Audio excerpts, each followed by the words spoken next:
Pat Barker's Regeneration, 1991, is the first novel in her acclaimed Regeneration trilogy, a powerful and psychologically penetrating reimagining of World War I and its aftermath. Unlike traditional war novels that focus on battlefield action, Regeneration explores the psychological scars left by war, centering on British soldiers undergoing treatment for shell shock at Craiglockhart War Hospital in Edinburgh. Barker blends historical fact with fiction, incorporating real-life figures such as poet-soldiers Siegfried Sassoon and Wilfred Owen, as well as the pioneering psychiatrist Dr. W.H.R. Rivers, who must reconcile his compassionate treatment methods with his duty to return men to a war he believes is morally dubious. The novel raises deep questions about masculinity, duty, trauma, conscience, and the costs of obedience, while highlighting the contradictions of a society that both glorifies war and punishes those damaged by it. Regeneration is not merely an anti-war novel. It is a profound meditation on the human psyche under extreme stress, and the fragile boundaries between sanity and madness. Setting and historical context. Regeneration is set in 1917 at Craiglockhart War Hospital, where British officers suffering from psychological trauma, then called shell shock, are sent to recover. The war has reached a critical point, with mounting casualties and increasing disillusionment among soldiers. The novel opens after Siegfried Sassoon, a decorated war hero and poet, publishes a public declaration of protest against the continuation of the war. Rather than court-martial him and risk public sympathy, the military labels him mentally unstable and sends him to Craiglockhart.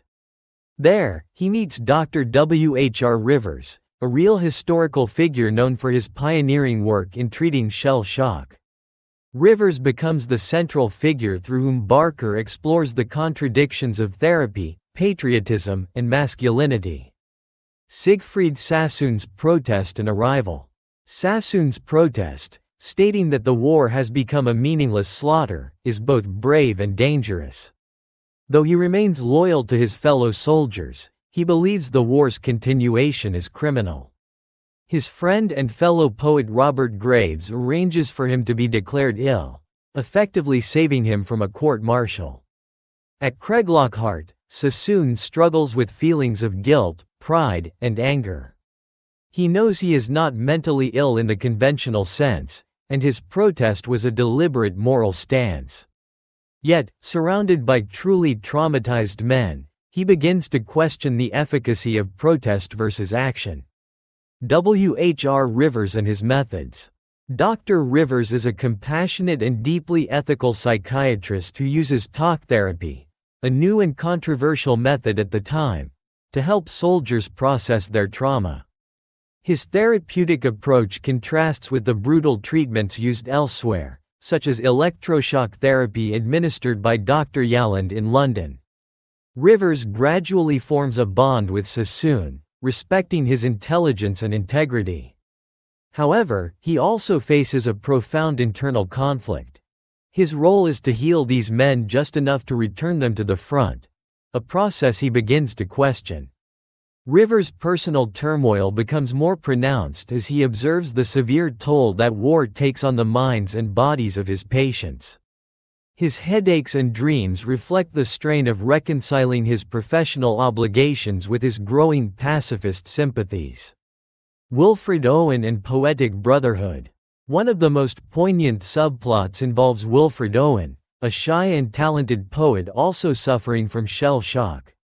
At Craiglockhart, he meets Sassoon, who becomes his mentor. The relationship is emotionally rich and creatively transformative. Owen, encouraged by Sassoon, begins writing poetry that captures the horror of war with devastating precision. His poems, including Anthem for Doomed Youth, emerge from his healing process, giving voice to the suffering of countless soldiers. Their bond reflects the power of art and empathy as tools for understanding and resistance. Billy Pryor, fictional counterpoint. Billy Pryor is a fictional character created by Barker to expand the novel's scope. An officer from a working-class background, Pryor suffers from mutism, a psychological response to trauma, and gradually recovers his speech through therapy. His experience illustrates how class dynamics affect perceptions of trauma.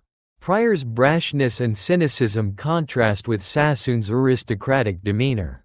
Through Pryor, Barker critiques the elitism of the officer corps and the notion that only men from certain backgrounds are worthy of sympathy or rehabilitation. Pryor's complex relationship with Sarah Lum, a munitions worker, also highlights gender issues and the civilian impact of the war. Dr. Yalland and contrasting therapies. In a harrowing section, Rivers visits Dr. Lewis Yalland in London, who treats shell-shocked soldiers with inhumane electroshock methods, effectively torturing them back into speech or obedience. Yalland sees shell shock as weakness or malingering. This experience deepens Rivers' ethical crisis. Yalland's success is chilling, revealing how military discipline prioritizes efficiency over empathy, and therapy becomes another form of control. By the novel's end, Sassoon returns to the front, having resolved his moral dilemma, not by abandoning his principles, but by choosing solidarity with his men over personal protest. Rivers is left to reflect on the impossibility of healing in a system that demands continued violence. Wilfred Owen will also return to combat and eventually die in battle. Although this is not covered in the novel, it's part of historical knowledge that gives the book tragic resonance. Character analysis. Dr. W. H. R. Rivers. Rivers is the novel's emotional and intellectual center. A thoughtful, deeply humane man, he represents both the best of modern medicine and its inherent contradictions during wartime. He genuinely cares for his patients, treating them with respect and empathy. However, his duty to return them to combat places him in a moral bind. His internal conflict is the novel's core. How can healing exist in a world built on killing? Rivers begins to recognize that shell shock is not a disease to be cured, but a natural reaction to inhuman conditions. Rivers' development illustrates the cost of compassion, as he becomes increasingly unwell under the strain of ethical conflict. Siegfried Sassoon. Sassoon is both a real historical figure and a character rendered with psychological depth. His protest against the war is rooted in moral conviction, not cowardice or breakdown. He is courageous and self-aware, yet tormented by the ineffectiveness of his protest and the fate of the men still fighting. Through Sassoon, Barker explores the politics of dissent and the personal cost of standing against the system. His friendship with Owen reveals his nurturing side, while his interactions with Rivers show his vulnerability. Wilfred Owen. Owen is portrayed as gentle, introspective, and artistically gifted. Unlike Sassoon, he lacks the social capital to protest publicly, but he channels his trauma into poetry, creating some of the most poignant war literature ever written. Owen's development, from a nervous, uncertain patient into a confident poet, is one of the novel's quiet triumphs. His legacy, as we know from history, is a body of work that transformed the literary memory of World War I. Billy Pryor. Pryor offers a class-conscious counterpoint to Sassoon and Owen. As a working-class officer, he is outspoken, aggressive, and deeply conflicted. His trauma manifests in physical symptoms, mutism, and anger at authority. He resents how officers from privileged backgrounds are treated more humanely than others. Through Pryor, Barker examines intersectionality, how class, trauma, and masculinity intersect. His relationship with Sarah is tender but strained, showing the emotional fallout of war even in personal intimacy. Sarah Lum. Sarah, a munitions factory worker, represents the home front and the changing role of women. Her independence, sexual agency, and emotional intelligence contrast with the emotional repression of the men. Her relationship with Pryor reveals both connection and the deep chasm left by trauma. Dr. Lewis Yalland. Yalland is not a major character in terms of narrative space, but his presence looms large. He embodies the cruelty of institutionalized power. His success in curing Patience with brutal methods forces readers to confront uncomfortable questions about effectiveness versus ethics in both medicine and war.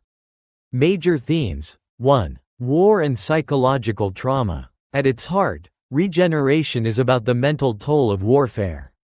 Rather than depicting physical wounds, Barker focuses on shell shock, what we now call PTSD. The men at Craiglockhart are not cowards but victims of unspeakable horrors. The novel portrays trauma as a rupture in identity, not easily healed by therapy or time. Rivers helps men recover, but the return to battle often undoes their progress. The war becomes not just a source of trauma, but a re-traumatizing system.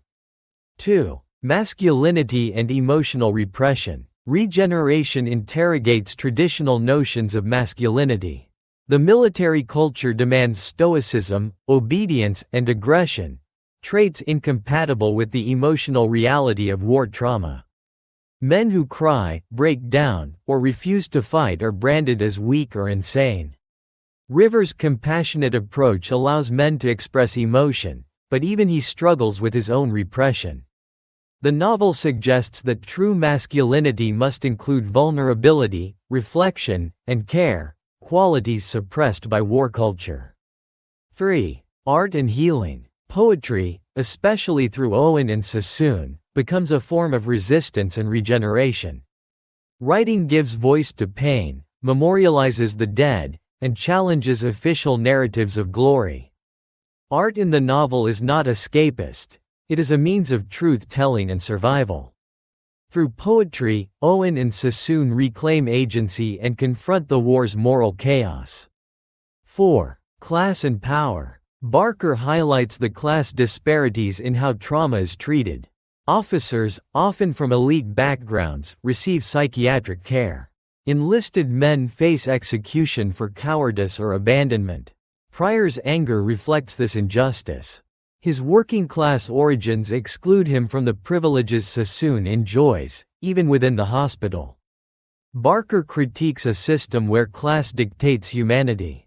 5. Ethics and complicity. Perhaps the novel's most difficult theme is complicity. Rivers, though kind and thoughtful, is complicit in a system that sends men back to be maimed or killed. Sassoon, despite his protest, returns to war. Barker doesn't offer easy answers. Instead, she presents ethical ambiguity, how good people become part of harmful systems and how conscience battles against duty.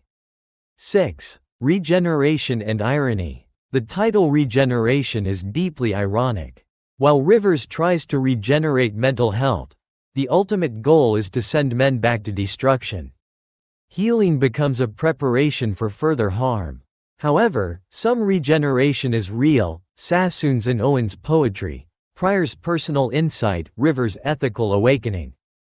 The novel asks, can regeneration exist without transformation of the system that caused the wounds? Literary style and techniques. 1. Historical fiction and real figures.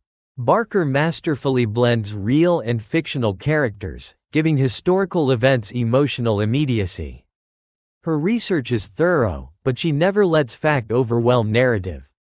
This hybrid structure allows her to illuminate the inner lives of icons like Sassoon and Owen. 2. Multiperspectivity. Though Rivers is the central character, the novel shifts perspectives, allowing insights into various soldiers' minds. This technique humanizes trauma and shows its varied manifestations across class, personality, and experience. 3. Clinical and poetic language. Barker's prose balances clinical precision, befitting the psychiatric setting, with emotional resonance. Dialogues between Rivers and patients are spare but profound. Descriptions of dreams, flashbacks, and poetry deepen the psychological depth. 4. Symbolism. Silence and speech symbolize trauma and healing. Pryor's mutism, Owen's poetry, and Rivers' therapy all hinge on the power of language. Water and drowning appear in dreams and therapy, symbolizing overwhelming emotion and the fear of surrendering to pain. The hospital is both sanctuary and prison, a space of recovery and preparation for further violence.